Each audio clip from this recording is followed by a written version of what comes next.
नमस्कार मित्रांनो. वेळ या टॉपिकवरती पण काही प्रश्न येतात. आता वेळ अशा प्रकारचा तर क्वेश्चन येईल किंवा म्हणजे असा साधा प्रश्न तर येऊ शकतो किंवा अशा प्रकारचा एखादा शाब्दिक प्रश्न येऊ शकतो. तर कसं सोडवायचं पाहूया. दोन्ही प्रकारचे आपण घेतलेत, एक एक प्रकार पाहूया. पहिला प्रकार आहे अशा प्रकारचा, ज्याच्यामध्ये तुम्हाला डायरेक्ट वेळेंची बेरीज आणि वजाबाकी दिलेली असते. आता पहा, सोडवताना काय करायचं. इथं काय दिलं, 12 तास 18 मिनटं वजा 6 तास 45 मिनटं. आता ह्यांची वजाबाकी करताना डायरेक्ट वजाबाकी करायची नाही, तर त्यासाठी करायचं, इथं मांडतो मी तास, इथं मांडतो मी मिनिट.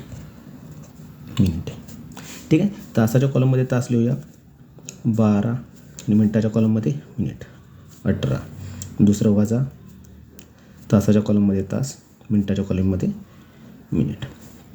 आणि आता करूया वजाबाकी. ही मांडणी महत्त्वाची आहे. आता बघा, आता पहिल्यांदा मिनटांची वजाबाकी करायची. तर 18 मिनटांमधून 45 मिनटं कधी जात नाहीत, बरोबर आहे. मग आता आपल्याला काय करावं लागतं, तर ह्या 12कडून एक हातचा तिकडे घ्यावा लागतो. मग इथं राहिलं 11.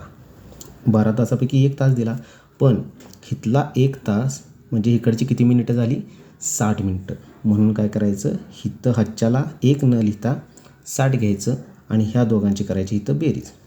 60 आणि 18 यांचं उत्तर आलं टोटल 78. आणि आता 78मधून हे 45 वजा करायचं.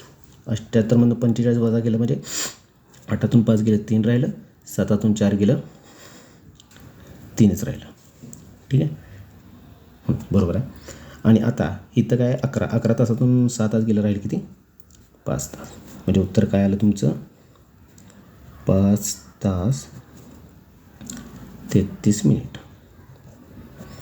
इथं महत्त्वाची स्टेप आहे की आपण जो हातचा घेतो, हातचा घेताना एक इथं तास आहे आणि इथं मिनिट आहे. आपला 1 तास म्हणजे असतो 60 मिनटं, त्यामुळे इथला एक हातचा म्हणजे इकडे 60 होतो आणि त्यानंतर आधीच्या दिलेल्या मिनटामध्ये ते 60 मिनटं मिळवायचे आणि नंतर येणाऱ्या बेरजेतून वजा करायचे. अशा प्रकारे. दुसरा क्वेश्चन आहे, रमेश ए गावाकडून सकाळी 7:35 वाजता बी गावाकडे निघाला. तो बी गावाला दुपारी 1:45 वाजता पोहोचला, तर त्याला प्रवासासाठी किती वेळ लागेल. आता जेव्हा अशा प्रकारचा प्रश्न येतो, म्हणजे एखादी व्यक्ती एका गावावरून निघाली, दुसऱ्या गावाला पोहोचले, तर त्याला किती वेळ लागला वगैरे. यावेळी काय करायचं, तर ही आहे आपली पहिली वेळ, ही आहे आपली सुरुवातीची वेळ आणि ही आहे आपली दुसरी वेळ म्हणजे पोहोचणारी वेळ. तर इथं काय करायचं, दुसऱ्या वेळेतून पहिली वेळ काय करायची, वजा करायची. नेहमी दुसऱ्या वेळेतून पहिली वेळ काय करायची, वजा. पण आता इथं जर तुम्ही म्हटला, तर इथं दुसरी वेळ तर आहे आपली 1:45. तर 1:45चं कन्वर्ट करायचं आपण 24 तासी घड्याळानुसार. 24 तासी घड्याळामध्ये 1 म्हणजे किती वाजले, 13. आणि म्हणजे किती झालं, 13:45 मिनटं. आणि आता कारण की 1 आणि 45 ह्याच्यातून हे 7:35 आपण घालवू शकत नाही, म्हणून पहिल्यांदा काय करून घ्यायची, फर्स्ट स्टेप, दिलेल्या वेळेला 24 तासी घड्याळात कन्वर्ट करायचं, पहिलीच वेळ. ठीक आहे. मग आता काय होणार, तास मिनिट किती आहे, दुसरी वेळ आपली किती आहे, 13:45. 13:45 आणि ह्याच्यातून वजा करणार आहे आपण पहिली वेळ कोणती आहे आपली, 7:35. 7:35. आता बघा, 45तून 35 जातात, त्यामुळे आपल्या इथून काय हातचा घ्यायची गरज नाही, त्यामुळे डायरेक्ट आपण वजाबाकी करूया.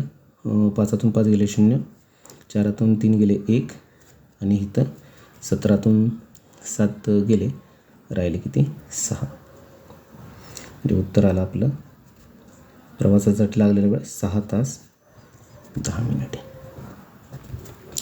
लक्षात ठेवा, फक्त ह्या वरच्या गणितामध्ये ही ट्रिक करायची नाही, फक्त अशा गणितांमध्ये ट्रिक करायची की म्हणजे आता इथं काय झालं बघा, दुपारनंतर 1:45ला आहे, ह्याचं पहिल्यांदा कन्वर्ट करायचं 24 तासी घड्याळात.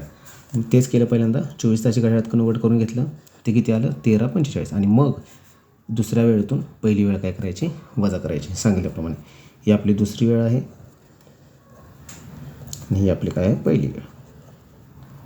तुम्हाला उत्तर मिळून जाईल. फक्त दुसऱ्या वेळेला कन्वर्ट करायला विसरू नका, नाहीतर उत्तर चुकू शकते. थँक्यू.